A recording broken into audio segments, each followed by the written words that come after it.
उत्तर प्रदेश सरकार के 8 साल पूरे होने पर योगी सरकार हर जिले में प्रोग्राम करवा रही है, अपनी योजनाओं को गिनवा रही है। इसी क्रम में आज रामपुर में तहसील शाहबाद में भी कार्यक्रम आयोजन किया गया, जिसकी मुख्य अतिथि महिला आयोग की सदस्य सुनीता सैनी रहीं। इस दौरान उन्होंने अपनी सरकार की उपलब्धियों को बहुत गिनवाया और महिला सशक्तिकरण पर भी जोर दिया। आइए देखिए मेरे साथ इस खबर को, उन्होंने क्या क्या कहा। मंच पे आसीन मेरे पूर्व विधायक और सुख दुख के साथी की सदस्य अभी नमोनीत करी गई है। मैं उनका भी स्वागत करती हूँ, धन्यवाद करती हूँ।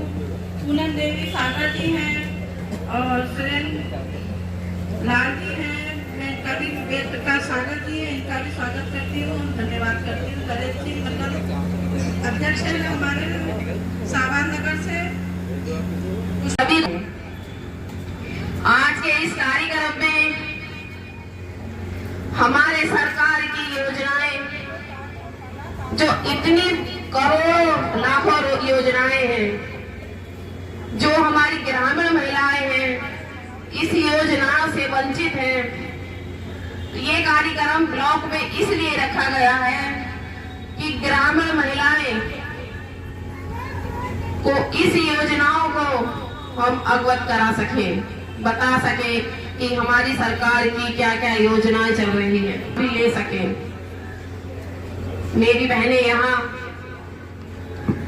यहाँ उपस्थित हैं और मुझे देख के मातृशक्ति इतनी संख्या में बैठी है और मेरे भाई भी। आज हम अपनी मोदी की सरकार की योजनाओं के बारे में कुछ चर्चा करेंगे। हमारी सरकार भारतीय जनता पार्टी की सरकार अगर कुछ सोचा है महिलाओं के लिए तो वो मोदी जी ने सोचा है। 2014 में हमारी सरकार आने से पहले हमारी बहन बेटियों को कोई सम्मान नहीं मिलता था। हमारी बहन बेटियां घर से निकलने से भी डरती थी। आए दिन हमारी बहन बेटियों के साथ, हमारी महिलाओं के साथ अत्याचार होता था। ये सब आप जानते हैं। आज हम इस कार्यक्रम में अपनी बहन बेटियों के लिए कुछ चर्चा करेंगे। पिछले कुछ सालों में महिलाओं के लिए कई ऐसी लाभकारी योजनाएं चलाई जा रही हैं जिन्होंने महिलाओं को जीवन बदल के रख दिया है। हमारी बहनों, मोदी सरकार की योजनाओं बेटियों को शिक्षित, स्वास्थ्य और सहायक और सामाजिक सुरक्षा भी प्रदान करती है। वो सिर्फ भारतीय जनता पार्टी में ही सुरक्षित है, वो किसी और सरकार में हमारी बहन बेटियां सुरक्षित नहीं है। मेरी बहनों, आज बेटियों के बढ़ते कदम आसमान को छू रहे हैं। बेटियां पढ़ रही हैं, हर क्षेत्र में वो अपना समाज, अपने माता पिता का परचम लहरा रही है। हमारी बहन बेटियां हमारे समाज का गौरव है। अगर वो सुरक्षित हैं तो हमारा समाज और हमारा घर सुरक्षित है। अगर हमारी बहन बेटियां, हमारी घर की महिलाएं सुरक्षित नहीं है तो हमारा समाज और हमारा घर किसी काम का नहीं। तो इसलिए आज मैं महिला आयोग से हूँ, हर जनपद में जाती हूँ, हर जिले में जाती हूँ और अपनी जन सुनवाई करती हूँ। ज्यादातर मुझे एप्लीकेशन मेरी बहन बेटियों की आती है। कुछ जगह आज भी हमारी बहनें जागरूक नहीं हैं।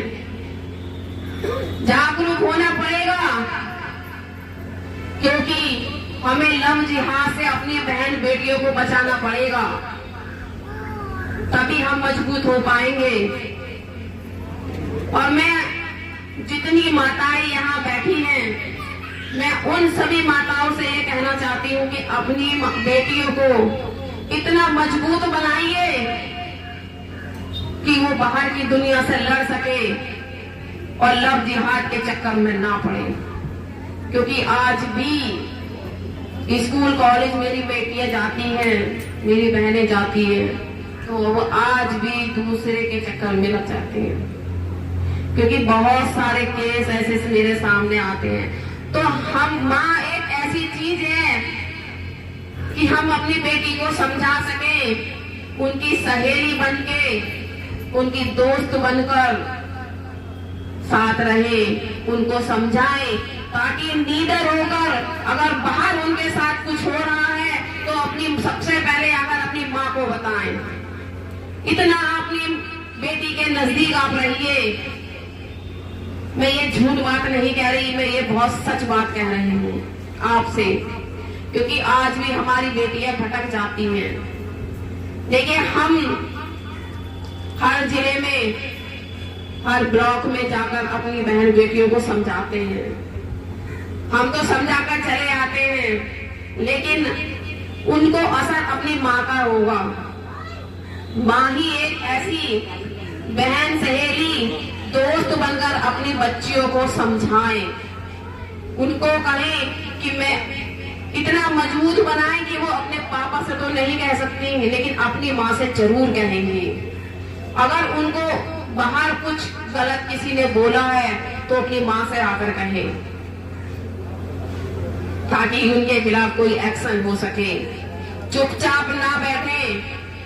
बहुत सारे ऐसे केसेस मेरे सामने आते हैं कि बहनें बाहर अत्याचार सहती रहती है, लेकिन डर की वजह से वो घर पे नहीं कहती, समाज की वजह से नहीं कहती कि हमारे समाज में हमारी बदनामी होगी। लेकिन हमारी सरकार इतनी मजबूत है, इतनी हमारी बहनें सशक्त हैं, कहीं भी कोई भी मेरी बहनें, मेरी बेटियां कहीं भी जाएं, अगर उनके पास मोबाइल नहीं है, 1090 में कहीं से भी फोन कर दें तो उनके पास पुलिस 2 मिनट में पहुंच जाएगी। इतनी हमारी सरकार मजबूत है। बस आप